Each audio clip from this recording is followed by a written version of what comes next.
চোখে ময়লা আসতেছে, ব্যথা করতেছে, চোখটা ফুলে যাচ্ছে, তখন আমরা রোগীকে সাথে সাথে বলি আমাদের সাথে একটু যোগাযোগ করতে। শিশুরা কিছু হলেই হাতটা না ধুইয়া চোখে হাতটা টাচ করতেছে, হাতটা অনেক রকমের জীবাণু থাকতে পারে, অ্যালার্জেন থাকতে পারে, এটা যখন চোখে ইন্ট্রোডিউস হয় ইনফেকশনটা কিন্তু বেড়ে যায়। রোগী ফার্মাসিস্টের কাছে গেলে ওরা একটা স্টেরয়েড আই ড্রপ ধরায় দেয়।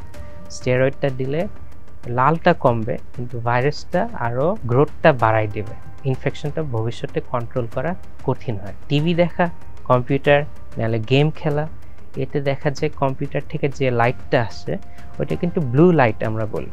ব্লু লাইটটা কিন্তু চোখের জন্য অনেক হার্মফুল। চোখের যত্নে আসলে কি ধরনের খাবার খেতে হবে? ওমেগা 3 ফ্যাটি অ্যাসিড যে খাবারে বেশি আছে। ডায়াবেটিক, হাইপারটেনশনের রোগীদের আসলে চোখের যত্নে কি করা উচিত? ডায়াবেটিক যদি কন্ট্রোল না থাকে ডায়াবেটিক রেটিনোপ্যাথি হয়, হাইপারটেনশন কন্ট্রোল না থাকলে হাইপারটেনসিভ রেটিনোপ্যাথি।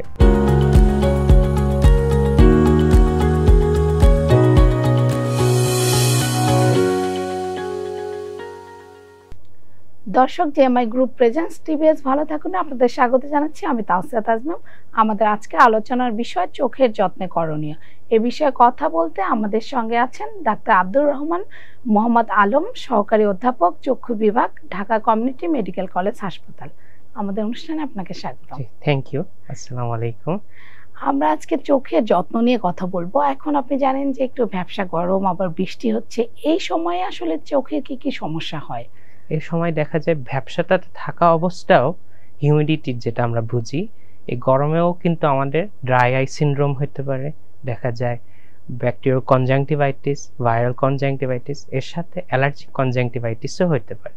দেখা যায় আইলিডে আমাদের আইলিড ইনফ্লামেশন হতে পারে, ওটাকে আমরা ব্লেফারাইটিস বলি। একটা গ্ল্যান্ড আছে আমাদের আইলিডে, যেটা আমরা দেখা যায় ওটা ইনফ্লামেশন হলে স্টাই বলতে পারি, মেবোবিয়ান গ্ল্যান্ড ডিসফাংশন, হ্যাঁ, কালাজিয়ন আসতে পারে। তা চোখটা সূক্ষ্ম হয়ে গেলে চান্সেস অফ ইনফেকশনটাও বেড়ে আসে। ইনফেকশনটা বেড়ে আসলে দেখা যায় রোগী আমাদের কাছে আসে, বলে চোখে ময়লা আসতেছে, ব্যথা করতেছে, চোখটা ফুলে যাচ্ছে, তখন আমরা রোগীকে সাথে সাথে বলি আমাদের সাথে একটু যোগাযোগ করতে। দেখা যায় যোগাযোগ করার পরে আমরা বিভিন্ন টেস্ট এক্সামিনেশন করে দেখা যায় ওনারা সাফার করতে পারে ড্রাই আই থেকে bacterial infection, viral infection, allergic conjunctivitis, এগুলো আমরা একটু বেশি পাই এই ওয়েদারগুলোতে। এটা কি শিশুদের বেশি পাচ্ছেন নাকি বড়দের? শিশুদেরটা দেখা যায় বেশি পাচ্ছি আমরা। দেখা যায় শিশুরা কিছু হলেই হাতটা না ধুইয়া চোখে হাতটা টাচ করতেছে, হাতটা অনেক রকমের জীবাণু থাকতে পারে, অ্যালার্জেন থাকতে পারে, এটা যখন চোখে ইন্ট্রোডিউস হয় ইনফেকশনটা কিন্তু বেড়ে যায়। প্লাস ওর থেকে আরেকটা বাচ্চার স্প্রেড হতে পারে, যেহেতু ওরা একসাথে ক্লাসরুমে থাকতে পারে, খেলাধুলা করে, হ্যাঁ, ওদের এটা হাইজিনটা ওরা ওই বয়সে ওরকম বুঝতে পারে না। আস্তে আস্তে যখন বড় হয় হাইজিনটা ওরা আরো শিখে যখন, তখন দেখা যায় ভূমিকাটা কমে যায়। আবার দেখা যায় যদি ভাইরাল কনজাংটিভাইটিস হয়ে থাকে, দেখা যায় পুরো ক্লাসরুমে এটা স্প্রেড হয়ে যেতে পারে। আমরা এটাকে বলি এন্ডেমিক ভাইরাল কনজাংটিভাইটিস। রিসেন্টলি দেখা গেছে আমাদের ডিপার্টমেন্টে একজনের ফাদার আসছে কনজাংটিভাইটিস নিয়ে, আমরা ওনাকে ট্রিটমেন্ট দিচ্ছিলাম, তারপর স্টেইন করে দেখছি ভাইরাল কনজাংটিভাইটিস, ওটা ট্রিটমেন্ট চলতেছে। পরের দিন ওনার মা এসে বলতেছে ওনার বাচ্চার সেম প্রবলেম হচ্ছে, আমরা ইমিডিয়েটলি বলছি নিয়ে আসার জন্য। দেখা গেল ওর ছোট বাবুর ইনফেকশন হয়ে গেছে। দেখা গেছে বাবা কোনো কারণে হাত না ধুইয়া, নাহলে ওনার কোনো একটা পার্সোনাল বিলঙ্গিংস বাচ্চাটা টাচ করছে, টাচ করার পরে চোখে হাত দিচ্ছে, নাহলে বাবাই আদর করতে যায় চোখে টাচ করছে, তখন ইনফেকশনটা স্প্রেড হয়ে গেছে। এর চিকিৎসা কি এখন কি ওভার দ্য কাউন্টার ওষুধ নেবে নাকি ডক্টরের কাছে যাবে? এটা দেখা যায় ওভার দ্য কাউন্টার আমরা বলি না নেওয়ার জন্য। এখন দেখা যায় রোগী ফার্মাসিস্টের কাছে গেলে ওরা একটা স্টেরয়েড আই ড্রপ ধরায় দেয়। স্টেরয়েডটা দিলে লালটা কমবে কিন্তু ভাইরাসটা আরো গ্রোথটা বাড়াই দেবে। আমরা জানি স্টেরয়েড কিন্তু ইমিউনিটি কমায় দেয়, ইমিউনিটি কমাইলে ভাইরাসের স্ট্রেংথটা বেড়ে যায়, ইনফেকশনটা ভবিষ্যতে কন্ট্রোল করা কঠিন হয়। অ্যান্টিবায়োটিকের ব্যবহার কি আছে? কারণ আমরা কয়েক বছর আগে দেখেছিলাম যে অ্যান্টিবায়োটিক পাওয়া যাচ্ছিল না। অ্যান্টিবায়োটিক দেখা যায় ভাইরাল কনজাংটিভাইটিস হলে আমরা অ্যান্টিভাইরালটা পছন্দ করি, আচ্ছা আর প্রোফাইল্যাক্টিভ হিসাবে অ্যান্টিবায়োটিক আই ড্রপটা দিচ্ছি, যে এর পাশে কোনো ব্যাকটেরিয়া এসে ইনফেকশন না করতে পারে। দেখা যায় আমাদের ভাইরাল ইনফেকশনে ওইটাই আমাদের ইমিউনিটি, চোখের ইমিউনিটিটা কমে আসছে, ওর ফলে বাইরে থেকে ব্যাকটেরিয়া যদি আসে আমরা প্রোফাইল্যাক্টিভ হিসাবে একটা অ্যান্টিবায়োটিক আই ড্রপ দিয়ে রাখি। আচ্ছা, এই চোখ ওঠার সমস্যাটা এখন অনেক বেড়ে গেছে, এখন বেড়ে বললেন। গেছে। তো এটা হলে নিজেই চিকিৎসা না করে চিকিৎসকের কাছে যেতে হবে। এখন আমরা দেখি যে স্ক্রিন টাইমটা অনেক বেশি, সবাই মোবাইল কম্পিউটার ব্যবহার করে। এখন দেখা যাচ্ছে ওয়েদারটা দেখতে হবে, ওয়েদারটা ভ্যাপসা গরম হয়ে যাচ্ছে, বাইরে বাচ্চারা যাইতে পারতেছে না, দেখা যাচ্ছে ইনডোর অ্যাক্টিভিটিসটা বেড়ে যাচ্ছে, ইনডোরে তো কোনো স্পোর্টস ওরকম করা যাচ্ছে না। ইনডোরে রিক্রিয়েশনাল অ্যাক্টিভিটিস কি, আইদার টিভি দেখা, কম্পিউটার, নাহলে গেম খেলা। এতে দেখা যায় কম্পিউটার থেকে যে লাইটটা আসে ওইটা কিন্তু ব্লু লাইট আমরা বলি, ব্লু লাইটটা কিন্তু চোখের জন্য অনেক হার্মফুল। দেখা যায় ব্লু লাইটটা যখন চোখে দীর্ঘ সময় হিট করে রেটিনায় দেখা যায় রেটিনাল ডিজেনারেশন হতে পারে। এর ফলে আমাদের চোখটা কিন্তু ব্লিঙ্কিংটা কমে যায়, এর ফলে আমরা এসি এনভায়রনমেন্টে থাকতে চাই, ড্রাই আই সিনড্রোম হবে। এই সব কিছু মিলা ইনকম্পাস করে কম্পিউটার ভিশন সিনড্রোম। আগে দেখা গেছে যারা অফিস ওয়ার্কার কম্পিউটার ইউজ করে ওনাদেরই হচ্ছে, ব্যাংকারদের। এখন দেখা যাচ্ছে বাচ্চারাও এর সমস্যাগুলো নিয়ে আসতেছে, দেখা যাচ্ছে ওদের স্ক্রিন টাইমটাও বেড়ে যাচ্ছে, either for seminar work, online class, video game, Facebook use. এটার জন্য আমাদের কম্পিউটার ভিশন সিনড্রোমেরও ম্যানেজমেন্টটাও জানা উচিত। ম্যানেজমেন্টটা কি আসলে? ম্যানেজমেন্টটা হচ্ছে আমাদের বলা হয় 20-20-20 রুল। হ্যাঁ, 20তে কি বোঝাচ্ছে, 20 minute screen time, 20 second rest, আর 20 সেকেন্ড রেস্টে কি করব আমরা, ডিস্টেন্ট 20 মিটারে কিছু একটা অবজেক্ট থাকবে, নাহলে একটা কিছু একটা থাকবে, ওইদিকে তাকায় থাকতে হবে 20 সেকেন্ডের জন্য। আবার আমরা কম্পিউটার ইউজটা করলে সমস্যা হবে না। এর সাথে আমরা কিছু প্রোটেক্টিভ আইওয়্যার পরব, যেমন ব্লু কাট ফিল্টার্ড লেন্স পরে কম্পিউটার ইউজ করব।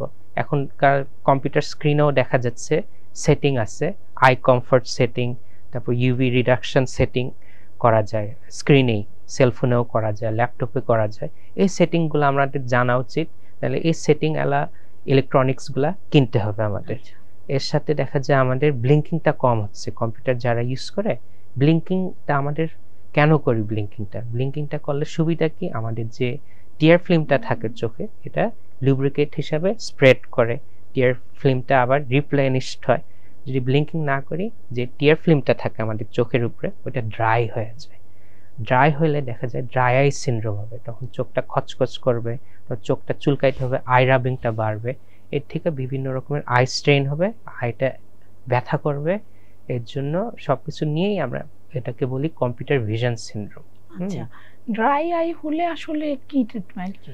ড্রাই আই দেখা যাচ্ছে বডির একটা আমাদের চোখে টিয়ার ফিল্মটা যে প্রোডাকশন করে বিভিন্ন গ্ল্যান্ড থেকে প্রোডাকশন হচ্ছে, দেখা যাচ্ছে 3টা লেয়ারের ভাবে তৈরি করা টিয়ার ফিল্মটা। প্রথমে হচ্ছে লিপিড লেয়ার, একটা ফ্যাটের লেয়ার থাকে, তারপর একটা অ্যাকোয়াস লেয়ার, তার একটা মিউসিন লেয়ার থাকে, এটা দিয়ে 3টা লেয়ারের একটা টিয়ার ফিল্ম থাকে। এই টিয়ার ফিল্মের কোনো একটা জায়গায় যদি হ্যাম্পার হয়, প্রথম হচ্ছে লিপিড লেয়ারটা কখন হ্যাম্পার হতে পারে, আমাদের আইলিডে ব্লেফারাইটিস হলে, মেমব্রেন গ্ল্যান্ড ডিসফাংশন হলে ওই লিপিড লেয়ারটা কম তৈরি হয়। লিপিডটা আমাদের কি করে, ইভ্যাপোরেশনটা প্রিভেন্ট করে। দেখা ইভ্যাপোরেশন যদি বেশি হয় আমাদের চোখে, আমাদের সাপ্লিমেন্টারি আই ড্রপ দিতে হবে। আই ড্রপটা বিভিন্ন নামে পাওয়া যায়, সবচেয়ে ভালো যেটা প্রিজারভেটিভ ফ্রি এসইউডি নামে বিভিন্ন ড্রপ বের হয়েছে, সিঙ্গল ইউজ ডেইলি ড্রপ, এটা প্রিজারভেটিভ ফ্রি। এই ড্রপগুলো যদি চোখে দেওয়া যায়, আর্টিফিশিয়াল আই ড্রপ, অনেক হেলদি।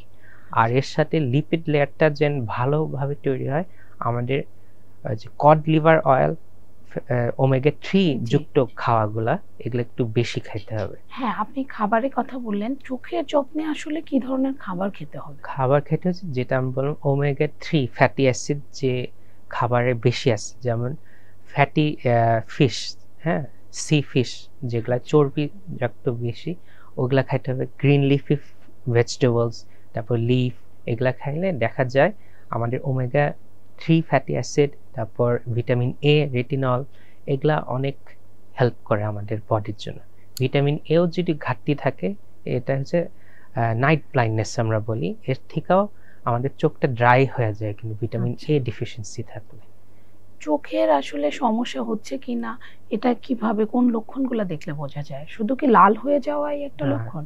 লাল তো হয়, এর সাথে দেখা যায় ঘন ঘন পানি আসতে পারে, চোখটা চুলকাইতে পারে, চোখের সাথে চোখের পাতাটা ফুলে যাবে, চোখের আইল্যাশ গুলা ম্যাটেড থাকবে, মানে ময়লা দিয়ে একসাথে জড়ায় থাকতে পারে। হ্যাঁ, আর দেখা যায় আই রাবিং, চোখটা আই রাবিংটা বেশি হবে। হ্যাঁ, আর দেখা যায় আইলিডটা ফুলে যেতে পারে। এইসব লক্ষণ দেখলে চিকিৎসকের কাছে যেতে হবে। আর ভিশনটাও এফেক্টেড হতে পারে। আচ্ছা, দৃষ্টিশক্তিটা কমে আসতে পারে। আপনি জানেন যে এখন আমাদের দেশে ডায়াবেটিস রোগী অনেক বেড়ে যাচ্ছে, তো ডায়াবেটিক রেটিনোপ্যাথিও অনেক বাড়ছে। এই ডায়াবেটিক হাইপারটেনশনের রোগীদের আসলে চোখের যত্নে কি করা উচিত? দেখা যাচ্ছে যাদের ডায়াবেটিস, হাইপারটেনশন, তাদের উচিত যে রেটিনা, আমাদের পিছনের যে পর্দাটা থাকে, এগুলা কিন্তু চেঞ্জ হয়। ডায়াবেটিক যদি কন্ট্রোল না থাকে, ডায়াবেটিক রেটিনোপ্যাথি হয়। হাইপারটেনশন কন্ট্রোল না থাকলে হাইপারটেনসিভ রেটিনোপ্যাথি। এগুলা কিন্তু সাইট থ্রেটেনিং ডিজিজের টার্ন নিতে পারে। যদি ডায়াবেটিস কন্ট্রোল না থাকে, ভিট্রাস হেমোরেজ হতে পারে, রেটিনল হেমোরেজ হতে পারে। আমাদের পিছের রেটিনা যেটা দিয়ে আমরা মেইনলি দেখি, ছিঁড়ে যেতে পারে। ওই সময় যদি ট্রিটমেন্ট করে, প্রগনোসিস অনেক গার্ডেড। দেখা আগে থাকতেই চোখের ডাক্তারের সাথে পরামর্শ করতে হয়। দেখা যায় early treatment is the best medicine. হ্যাঁ, prevention is the best medicine. হ্যাঁ, দেখা যায় আমরা ডায়াবেটিস কন্ট্রোল করতে বলবো। এর আগে দেখা যায় যদি রক্তক্ষরণ হয়ে থাকে, রেটিনায় লেজার ট্রিটমেন্ট করা হয়। তারপর যদি দেখা যায় নিউ ভেসেল আছে, অ্যান্টি ভিজিএফ, মানে অ্যাবনর্মাল ব্লাড ভেসেল গ্রোথটা হল্টার কমানোর জন্য একটা ইনজেকশন আছে, অ্যাভাস্টিন নামে পাওয়া যায়, লুসেন্টিস, ভেসিক নামে, বিভিন্ন নামে আছে। কস্টটাও একটু ভ্যারি করে। আগে থাকতে ইনজেকশনটা যদি দেওয়া যায়, ডায়াবেটিক রেটিনোপ্যাথি বলেন, হাইপারটেনসিভ রেটিনোপ্যাথি, এগুলার ঝুঁকিটা কমে আসে। তাহলে ডায়াবেটিস রোগীদের কি প্রতি বছর নিয়মিত চোখ পরীক্ষা করা উচিত? প্রত্যেক বছর নিয়মিত দেখানো, আর যাদের ডায়াবেটিসটা আনকন্ট্রোল, প্রতি 6 মাসে দেখানো উচিত। আর দেখা যায় যাদের ডায়াবেটিস আনকন্ট্রোল থাকে, যে ডিজিজগুলো আমি এক্সপ্লেইন করলাম, এগুলা কিন্তু তাদের চান্সেস অফ অকারিং বেশি হয়, ওদের বেশি ঝুঁকি হয় ওদের এই ইনফেকশনগুলো হওয়া। আপনি জানেন যে এখন সৌন্দর্য বর্ধন বা চোখের মানে দেখার জন্য অনেকে কন্ট্যাক্ট লেন্স ইউজ করে। এটার আসলে ব্যবহারের ক্ষেত্রে কি ধরনের সতর্কতা অবলম্বন করতে হবে? এখন দেখা যাচ্ছে সবাই কন্ট্যাক্ট লেন্স শুধু কসমেটিকের জন্য ইউজ করতেছে না। দেখা যাচ্ছে দৃষ্টিশক্তি বাড়ানোর জন্য কন্ট্যাক্ট লেন্সগুলো ইউজ করা হচ্ছে। আমাদের জানতে হবে কন্ট্যাক্ট লেন্স কিন্তু একটা জিনিস যেটা চোখে আমরা বসাই দিই। এখন এটার সাথে যদি কোনো রকমের ব্যাকটেরিয়া, ভাইরাস কন্টামিনেটেড হয়, তাহলে আমাদের চোখে ভাইরাল কনজাংটিভাইটিস, ব্যাকটেরিয়াল কনজাংটিভাইটিস, এর সাথে কর্নিয়াল আলসারও হতে পারে। দেখে আমাদের কন্ট্যাক্ট লেন্স হাইজিনটা মেনটেন করতে হবে। Before wiring the contact lens আমাদের হ্যান্ড ওয়াশটা করতে হবে। তারপর আমাদের দেখতে হবে কন্ট্যাক্ট লেন্সটা প্রপারলি স্টোরড হচ্ছে কিনা, যে সলিউশনে স্টোর করা হচ্ছে কিনা, কারেক্ট টেম্পারেচারে স্টোর করা হচ্ছে কিনা। তারপর পরার পরে ডিউরেশনটা কতক্ষণ পরা থাকতে পারবে, তারপর রিমুভ করতে হবে। আর কন্ট্যাক্ট লেন্সটা আবার ঘুমে ভুল করে পরে ঘুমানো যাবে না। আর কন্ট্যাক্ট লেন্স পরে দেখা যাচ্ছে এখন গরম ওয়েদারে সবাই সুইমিংটা পছন্দ করে, কন্ট্যাক্ট লেন্স পরে সুইমিং করা যাবে না। সুইমিং করলে দেখা যায় চোখে কর্নিয়াল ক্যারাটাইটিস হতে পারে, অ্যাকান্থোমি বা ক্যারাটাইটিস হতে পারে। হ্যাঁ, তার মানে ভুল কন্ট্যাক্ট লেন্স ব্যবহারে ভুল হলে দীর্ঘমেয়াদী চোখের সমস্যা হতে পারে। কন্ট্যাক্ট লেন্সের যেটা সমস্যা হয়, যখন রিমুভ করতে যায়, যদি কেয়ারফুলি রিমুভ না করে কর্নিয়াল অ্যাব্রেশন হয়, ওই অ্যাব্রেশন থেকে কর্নিয়াল আলসার হয়ে যেতে পারে, ব্যাকটেরিয়াল কর্নিয়াল আলসার। আমরা জানি কর্নিয়াটা যদি ইনট্যাক্ট থাকে, অনলি 4টা ব্যাকটেরিয়া খালি ইনট্যাক্ট কর্নিয়া দিয়ে পেনেট্রেট করতে পারে, আর বাকি ব্যাকটেরিয়াগুলা কিন্তু কর্নিয়া ইটসেলফ ডিফেন্ড করতে আচ্ছা। পারে। যদি কন্ট্যাক্ট লেন্স রিমুভ করার সময় অ্যাব্রেশন হয়ে যায় কর্নিয়াতে, দেখা যায় বাকি যেগুলা ব্যাকটেরিয়া আছে যেটা নর্মালি অ্যাকারিং, ওগুলার ইনফেকশনটার চান্স বাড়ায় দিতে আচ্ছা, পারে। আচ্ছা। হ্যাঁ, দেখে আমাদের কেয়ারফুলি রিমুভ করতে হবে। এমনিতে চোখের মেকআপের ক্ষেত্রে কি ধরনের সতর্কতা অবলম্বন করতে দেখা যাচ্ছে মেকআপ থেকেও কিন্তু ইনফেকশন স্প্রেড হতে পারে। হুম। দেখা যায় মেকআপটা ডেটটা দেখতে হবে, ম্যানুফ্যাকচার ডেট। মেকআপ শেয়ার করা যাবে না, যেটা চোখের মেকআপটা বেশিরভাগ ক্ষেত্রে আইলাইনার, তারপর কাজল, এগুলা দেখা যাচ্ছে যারা একজনের ইনফেকশন হলো, তার কলিগ নাহলে তার বোন যদি সেম মেকআপটা ইউজ করে, তারও এই ইনফেকশনটা স্প্রেড হতে পারে। হ্যাঁ, আচ্ছা। এর জন্য আমরা বলি ইনফেকশন থাকলে মেকআপ অ্যাভয়েড করার জন্য। আর মেকআপ যদি ইউজও করে বেশিক্ষণ পরা উচিত না। দেখা যায় প্রোগ্রামটা শেষ হয়ে গেছে, প্রোগ্রামে যাওয়ার আগে পড়লো 6 ঘন্টা 3 ঘন্টা এরকম আচ্ছা। রেকমেন্ড করা হয় পড়া। আমরা একেবারেই শেষ পর্যায়ে চলে আসছি। আপনি আমাদের বলবেন যে চোখের যত্নে আসলে কি করা উচিত? চোখ ভালো রাখতে শিশু বা বয়স্ক সব বয়সীদের কি ধরনের যত্ন করা উচিত? যত্নটা হচ্ছে মেইনলি হচ্ছে হাইজিনটা। হ্যাঁ, হাইজিনটা যদি মেনটেন হয়, আমাদের ইনফেক্টিভ সমস্যাগুলো কিন্তু অনেকটা কমে আসতে পারে। আচ্ছা। তারপর নিউট্রিশন, ইনফেক্টিভ হাইজিনটা কেমনে মেনটেন করা যায়? ফ্রিকোয়েন্ট হ্যান্ড ওয়াশ করা যায় উইথ সোপ। তারপর দেখা যায় চোখের হাইজিনটাও মেনটেন করা। চোখে আমরা বেবি শ্যাম্পু দিয়া নাহলে ফেস ওয়াশ দিয়া চোখটা আমরা সাবান দিয়া ক্লিন করতে পারি, আইলিডটা। আচ্ছা। হ্যাঁ, যেটা বেবি সোপ আমরা বলি, বেবি শ্যাম্পু দিয়া ক্লিন রাখতে পারি। এর সাথে নিউট্রিশন ফুড যেগুলো আমরা ডিসকাস করছিলাম, যে omega 3 fatty acid, vitamin A যুক্ত খাওয়াগুলা বেশি করে খাইতে। তারপর দেখা যায় যদি দেখা যায় আমাদের চোখে কোনো সিমটম আসলো, লাল হচ্ছে, ফরেন বডি সেন্সেশন হচ্ছে, তার চুলকাচ্ছে, তারপর দৃষ্টিশক্তিটা কমে আসতেছে, হঠাৎ করে কমে আসতেছে, হ্যাঁ, তখন আমরা বলবো ডাক্তারের সাথে একটা অ্যাপয়েন্টমেন্ট নেওয়ার জন্য। নিজের থেকে ট্রিটমেন্ট না করে ডাক্তারের সাথে একটা চোখের ডাক্তারের সাথে অ্যাপয়েন্টমেন্ট নিয়ে ট্রিটমেন্টটা করলে বেস্ট আউটকাম আসবে। আচ্ছা। তার মানে চোখের নিয়মিত যত্ন করলে দীর্ঘমেয়াদী সুস্থ থাকা সম্ভব। আমাদেরকে সময় দেওয়ার জন্য ধন্যবাদ। Thank you. এই ছিল জেএমআই গ্রুপ প্রেজেন্টস টিবিএস ভালো থাকুন। আমাদের সঙ্গে থাকার জন্য ধন্যবাদ।